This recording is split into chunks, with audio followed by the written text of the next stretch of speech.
Service minded people যারা, তাদের কিন্তু এই প্রবণতার জায়গাটা অনেকটা বেশি, যেটা কোথাও আমাদের ছোটবেলার থেকে শেখানো হয়েছে যে তুমি মন দিয়ে পড়াশোনা করে ভালো রেজাল্ট কেন করবে, যাতে একটা বড় চাকরি করতে পারো।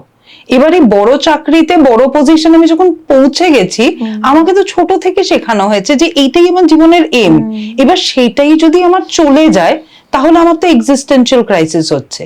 এই যে তুমি মহিলাদের কথা বলছো, মহিলাদের কোথাও বেশিরভাগ ক্ষেত্রে দেখা যায় যে এই পজিশনটা দিয়ে বা চাকরির যে একটা আমি মানে আই অ্যাম সামবডি ইম্পর্টেন্ট, কোনো একটা ইম্পর্টেন্ট পজিশন আমি হোল্ড করছি, এইটা দিয়ে তো কোথাও গিয়ে আমার ওভারঅল এক্সিস্টেন্সের স্টেটাসটাও ডিটারমাইন্ড হচ্ছে।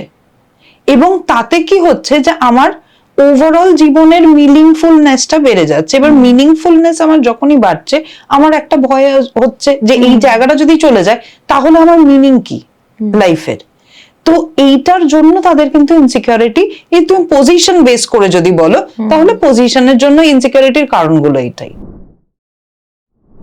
সম্পূর্ণ ভিডিওটি দেখতে ভিজিট করুন আমাদের ইউটিউব পেজ দ্য ওয়ার্ল্ড আরোগ্য।